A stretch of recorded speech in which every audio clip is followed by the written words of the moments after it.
Alright, y'all, we back with another video. Today we got the brutal ways cops were killed after arresting El Chapo's son. Yeah, so we back with another video, you know what I'm saying?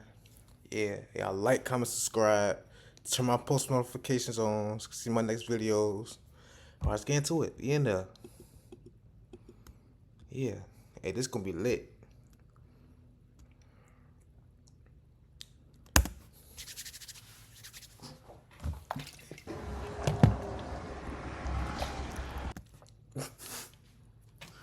Bro, this like some nightmare type shit. Like, that's some shit you see inside the movies or something.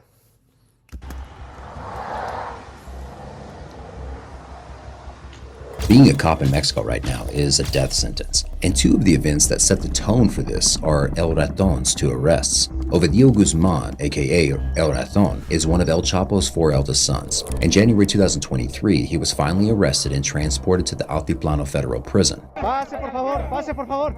Vamos los tres, tranquilo, aquí señor. Tranquilo, listo. ¿Traes armas? But this arrest would come with bloodshed, and this wasn't even the first time. Police officers seem to die by the dozens whenever El Chapo and his sons get involved. Bro, they killing cops too? This is something that only happens in Mexico. They would never do that inside the United States. And this is becoming a disturbing trend in Mexico. Let's explore Ovidio Guzman's chaotic arrests, as well as all the brutal ways police are killed on a daily basis by Mexican cartels. Ovidio Guzman Lopez was born on March 29, 1990, to Joaquin El Chapo Guzman and his second wife, Griselda Lopez Perez. El Chapo had up to 20 children with 4 different women, but only his eldest sons were roped into his trade. And by the time Ovidio was born, El Chapo was already one of Mexico's most wanted, indicted for murder, racketeering, and leading Mexico's most powerful cartels. Ivan and Jesus, the sons El Chapo had with his first wife, started working for the Sinaloa cartel as kids, running simple errands but witnessing monstrous violence in the meantime. It wasn't long before Ovidio joined it. Now, artificial intelligence Man, my ass hurting, bro. can generate ad creatives automatically. The program is called Ad Creative AI. Along with his slightly older brother Edgar. Edgar, however, would be assassinated in 2008. It was a family tragedy, but El Chapo's sons already knew this was a risk associated with the job. Sadly, they had already been groomed to take on their father's blood empire. After Ovidio was arrested in January 2023, some information about him and his brothers came to light in court.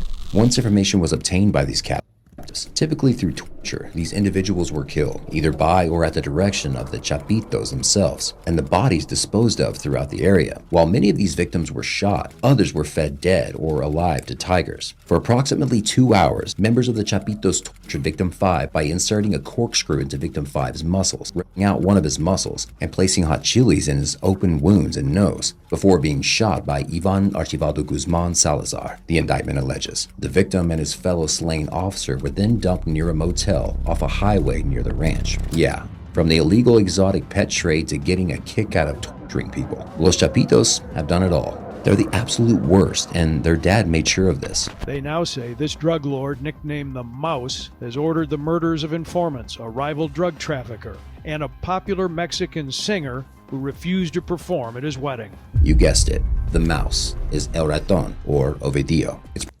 They call this nigga the mouse? Like, as in the snitch? Why'd they call him the mouse? Pretty telling of his character that he put a hit on a singer who didn't want to perform at his wedding. Imagine the position she was in. Accepting the invitation, you put yourself in a dangerous situation. Refusing it, well, you do the same. Ovidio's exaggerated reaction to rejection can be traced back to a particular incident in his childhood. When he was 5, his family enrolled him at the Colegio Seca, or the Adosco Center for Education and Culture. This was a private Catholic school held by the Legionaries of Christ. This was happening in 1995, 2 years before. Ovidio's dad was arrested and sentenced to 2 decades in federal prison for drug trafficking, bribe, and ordering the murder of a high-ranking Catholic cardinal. And yeah, this was a Catholic school.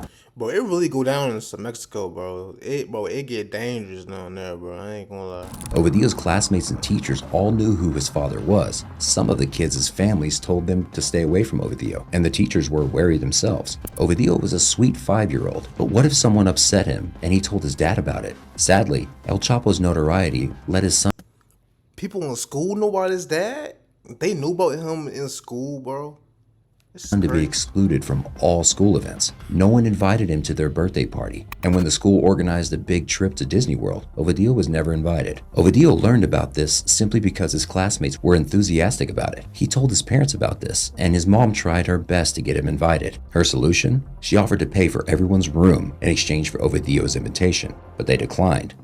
Imagine the leverage the Sinaloa cartel would have over the head teachers if they accepted. So after years of feeling rejected and isolated, Ovidio dropped out of school at the end of 6th grade. What's more, he embraced everyone's bias about him. The son of a criminal ended up a criminal.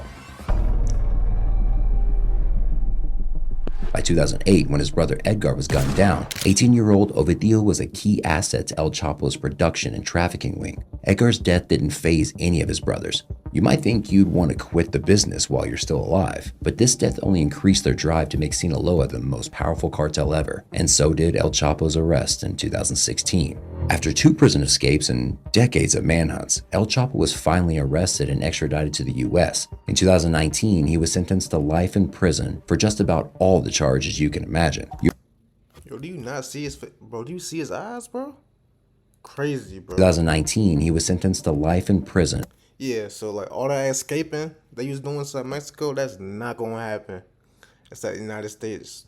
Bro, I lie to you not, because you got the high rank security for all time. So it's not happening. For just about all the charges you can imagine. U.S. Attorney Ariana Fajardo Orchan said, "The impact cannot be overstated." The U.S. was happy to finally have El Chapo in a prison he couldn't escape. Walls aren't thinner in Mexico, but El Chapo was able to bribe his way out of prison twice, in 2001 and 2015. Oh, I didn't know it actually happened that way. Well, bro, he bribed his way. Like, how? Bro, they got cops on his side. Like, how does that happen? Both times, Mexico was adamant El Chapo shouldn't be extradited to the U.S. The second time he escaped, it was clear the Mexican government wouldn't Like, bro, how do you escape from jail twice? resist his extradition when they caught him again. Now, El Chapo will spend the rest of his life in the Florence Supermax, US's toughest high-security prison. No amount of bribery or intimidation would get him out. He will be in solitary confinement 23 hours a day, forever. Second of all, officials thought the kingpin strategy might still work. Remember how when Pablo Escobar was killed in 1993, his whole cartel crumbled under him? Well, it was a different context. His men had been killed over the last year by Los Pepes and the government, and the DEA had been working for years at disseminating the Medellin cartel. With the Sinaloa cartel, the impact was far less impressive. In fact, since El Chapo's arrest, his sons have made his cartel even more powerful. In 2012, Ovidio and his older brother, Ivan, were put on a do not deal list by the United States Treasury Department. Their American assets were frozen and the brothers were forbidden from making deals with American citizens. They are known as Los Chapitos, the 4 most trusted sons of the world's most notorious drug kingpin. As the I-Team has reported for several years, federal drug investigators here in Chicago consider El Chapo's sons in charge of the Sinaloa cartel. Those are all his sons? That remains this area's largest trafficker of heroin, cocaine, and methamphetamines. By 2016, their names came up again. This time, it wasn't 2 sons, but 4, and they were officially named heirs of the Sinaloa cartel throne. Ovidio, Ivan, and Jesus expanded El Chapo's business by building new, more proficient labs. Here's one thing you need to do before buying anything online. Don't spend another dime on Amazon until you watch this first. And extending the trafficking routes from the U.S. to the whole world. Similarly to El Mencho's CJ&G, Los Chapitos seized the opportunity and shifted their business around the market's demands. They literally started with avocados, so they were farmers. They literally started moving from avocados to chemical precursors to make drugs like methamphetamine. It's like, okay, so what the U.S. market like? They like their avocados from Mexico and they're from Mexico. The Sinaloa cartel thus made the methamphetamine and fentanyl epidemics much, much worse. Of course, the DEA wasn't going to let this slide. They charged Ovidio with conspiracy to distribute methamphetamine, white powder, and weed into the U.S. Ovidio and Ivan were just preparing for a massive shipment, 5 kilograms of coke, a ton of cannabis, and 500 grams of meth. In October 2019, 3 months after El Chapo received his life sentence, the DEA led a huge operation against Ovidio Guzman in collaboration with the Mexican military. The plan was to arrest Ovidio and Yvonne and extradite them to the US, where they would face the same sentence as their father. But that day, the hunter got hunted in the worst way possible. On October 17, 2017, the Mexican military localized Ovidio and Yvonne. In the very early hours of the morning, they raided Yvonne's house. But you know how the Sinaloa cartel has people infiltrated everywhere? Well, Yvonne got word of the raid before it happened, and he was able to escape and gather up his army. Shortly after this, the military raided Ovidio's house too. Ovidio initially started shooting at the officers. The officers fired back, and Ovidio soon realized he was heavily outnumbered, so he came out with his hands up. Pase, por favor, pase, por favor. Salgan los tres. Tranquilo. Aquí, señor. Tranquilo. Listo. ¿Dónde aquí tomamos? ¿Traes armas? Ovidio was ready to go to jail, but by now, Yvonne knew he was next on the raid list, and his army was But they shooting, but they really shooting at these cops, bro. No cap, no cap. Don't care. Like, what's up with these dudes? on their way to his house. Shockingly, it was Ovidio who seemed to try to stop the bloodshed. ¿Tienes gente adentro? No, no tengo, Listo. son mis hijas. Que paren. Diles que paren todo. Ya. No veo más. Ya no alcanzo a ver más. Pásame cinta, güey. No puedo, ya. Ya paren todo, ya paren todo. Ya me entregué. Ya paren todo. Ya paren todo, ya tranquilo, ya. Tranquilo, Ya que me retire. Ya esto es para activar. Pero ya diga después, ya no quiero ya no quiero que haya desmadre. Ovidio, páralo. Ya no quiero que haya desmadre, por favor. But stopping is not the Sinaloa way. When bribery fails, the only solution in their eyes is intimidation. And to free Ovidio, the Sinaloa sicarios decided to kill police officers until the government ordered. Yo, these niggas had to bribe the cops again. Yo, what's up, these niggas over there?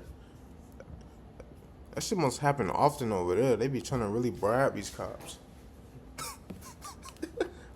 like, man, that shit never gonna happen in South Virginia. Ordered his release. The sicarios released cartel prisoners, set fire to cars to block important roads, and invaded the local airport. Trade and travel were completely stopped in the Sinaloa region for hours. 7 officers and 1 civilian were shot and left to die on the streets. The surviving civilians were instructed to stay in their homes. The cartel were imposing a curfew on the town until Ovidio would be released. 8 security officers were also taken hostage. They simultaneously laid siege to other parts of the city of 1 million people, attacking the state prosecutor's office and blocking roads into town with burning vehicles. Sadly, it worked. After 4 hours, authorities released Ovidio and retreated. President Andrés Manuel López Obrador had ordered Ovidio's immediate release to prevent further loss of life. No puede valer más la captura de un delincuente que las vidas de las personas. The decision was taken to protect citizens. You cannot fight fire with fire. We do not want deaths. We do not want war. This sends the wrong message, that the authorities are easily intimidated and the cartel is in control. Falco Ernst, senior analyst for the International Crisis Group in Mexico, said the release of Ovidio Guzman set a dangerous precedent and sent a message that the state itself, including the army, could be blackmailed and was not in control. The Los Angeles Times even questioned if jailing El Chapo really mattered. The cartel gunman who seized control of the Mexican city of Culiacan on Thursday made 2 things clear. The Sinaloa cartel is stronger than ever, and bringing peace to Mexico is going to take more than bringing down one man. Yeah, and letting cartels do whatever they want to do for fear they might do worse only helps them grow. However, Ovidio was not just acquitted of his crimes. He was still on the DEA's radar, and the Mexican government was still thinking of a way to arrest him without bloodshed. In 2022, there was a $5 million reward for the captures of Ovidio and a $15 million reward for the arrest of El Chapo. Bro, these niggas be having these little rewards, but as soon as you catch their ass, I bet you that's not how much you getting, bro. You probably gonna get like maybe 5,000, 15,000. But 15 mil? Oh yeah, man, that shit dead. That shit dead. Mayo, the other leader of the Sinaloa cartel. Los Chapitos were supposed to be living in hiding, but they just Yo, I cannot believe these shorts from Fabletics are 2 for $24. Look at the shorts I used to wear to the gym. And that should really tell you how much of a ranking figure that they was, bro. If you pick numbers like 15 mil, that should tell you how much they really wanted these people. Resist flashing their wealth. Chapo's apparent #1 son doesn't hide his narco world affluence. As we've reported, he posts video of his expensive fleet of sports cars, private planes, and the trail of cash that has made him a top target of federal agents in Chicago. Yeah, that's what you get when you wave your blood money at the camera over and over again. Los Chapitos couldn't really accept the fact that, as notorious criminals, they should lay low and stay modest. So between 2019 and 2023, the DEA and the Mexican government planned out a more organized, more final raid to arrest Ovidio. In early January 2023, 200 special forces conducted a joint operation and arrested Ovidio Guzman for a second time. He was 15 minutes away from his brother Edgar's grave. Finally, there was an announcement. The Mexican president has defended the military operation that captured a drug cartel leader, Ovidio Guzman, the son of jailed drug trafficker El Chapo. Violence erupted in Culiacan, a stronghold of the cartel.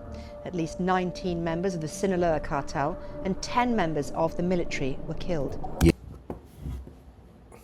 How the fuck is they doing this? Bro, how? Bro, when I tell you, they is the only people that I can think that can step toe to toe with the military, the army, or cops. Is these niggas, bro.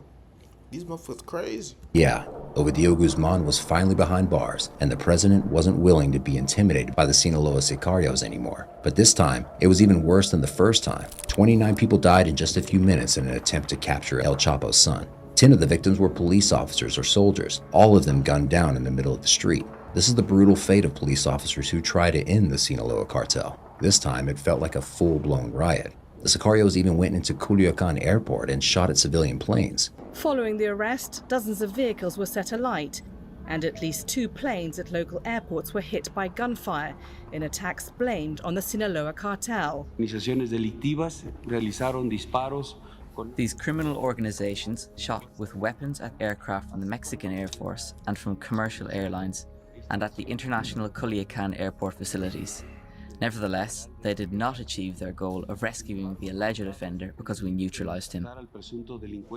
This was revenge for Ovidio's arrest. The Sinaloa cartel knew the authorities wouldn't release Ovidio again. This was just a display of power.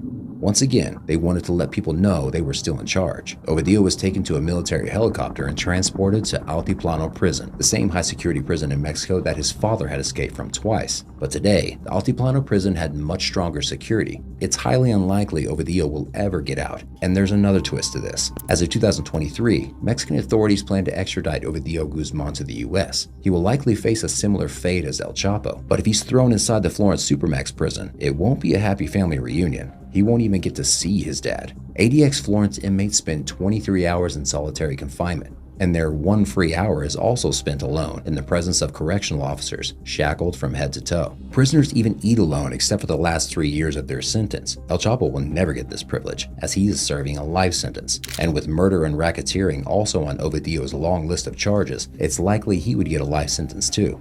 President Obrador has once again defended the operation. It seems like he's changed his perspective. It was worth a few casualties to close an entire chunk of the Sinaloa cartel. De vidas. We regret the loss of lives of those who died while carrying out their jobs. We also regret other losses. Ovidio's arrest was total bloodshed again, and it got people talking. 3 members of Mexico's security forces have died and 18 people have been admitted to hospital in the northwestern state of Sinaloa. Violence broke out across the state following the arrest of one of the leaders of an infamous criminal gang. Ovidio Guzman Lopez is the son of the notorious drug lord dubbed El Chapo. The arrest comes just days before US President Joe Biden is due to visit Mexico for a summit next week. Indeed, El Raton's arrest was also timed for President Joe Biden's visit to Mexico. This way, the Mexican government could prove that they had the higher ground in the war on drugs, CNN said. It also diffuses the power behind any ask from the Biden administration to stem the tide of fentanyl and other narcotics across the border. However, it looks like the government is anything but in charge, and the police are paying the highest price. In other parts of Mexico, the government's so-called kingpin strategy of targeting cartel leaders has led to more disruption than the arrest of Guzman. But while various factions may battle for supremacy, generally they just morph into groups and continue to engage in the same criminal enterprises. In short, taking down cartel leaders is virtually pointless. As soon as one gets arrested, another takes charge, and another contests his leadership, so a new war ensues. And when a cartel crumbles, it transforms into several smaller cartels that will compete in brutality to get to the top.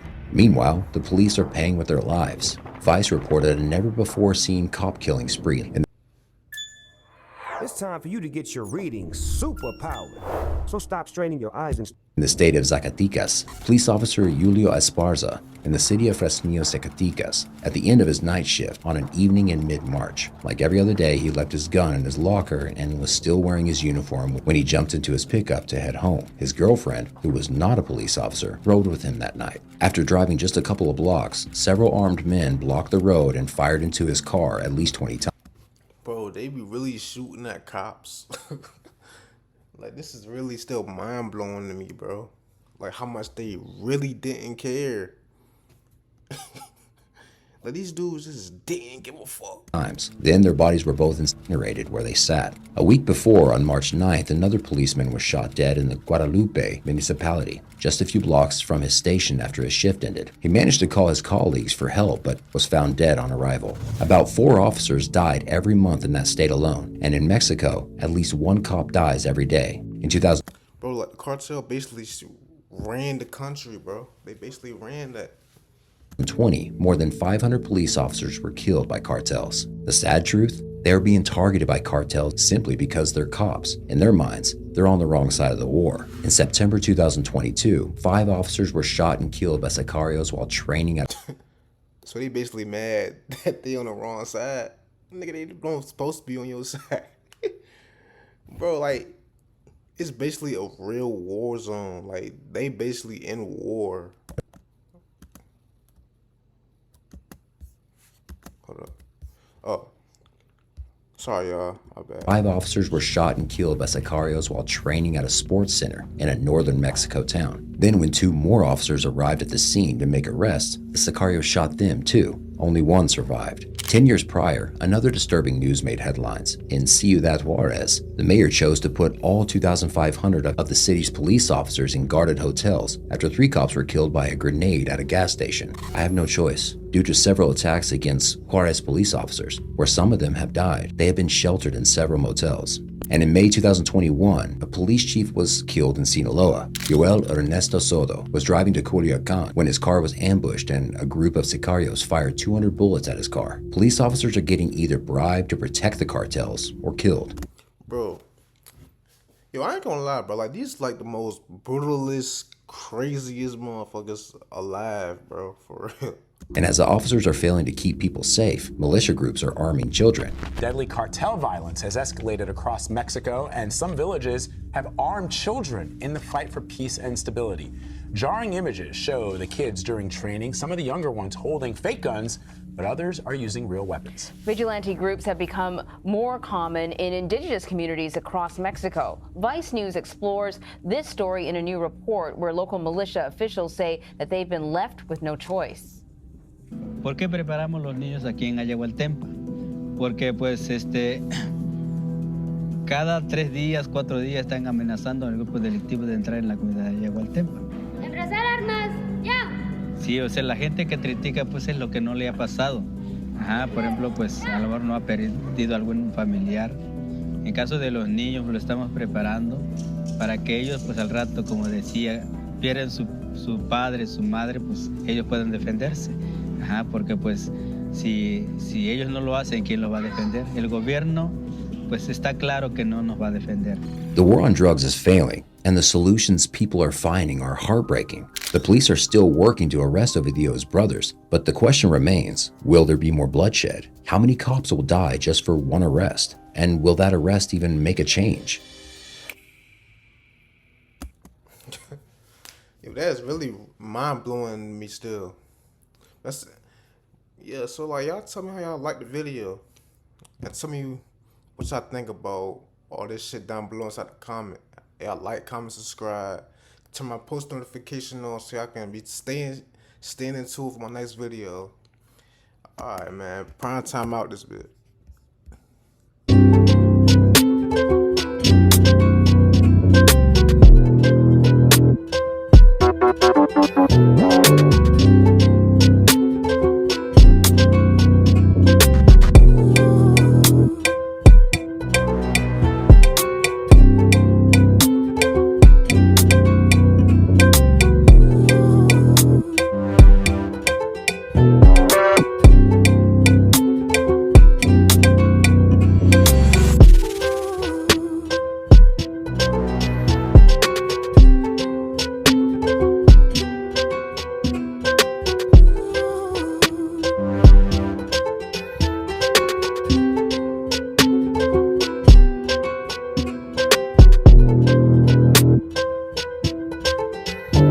Thank you.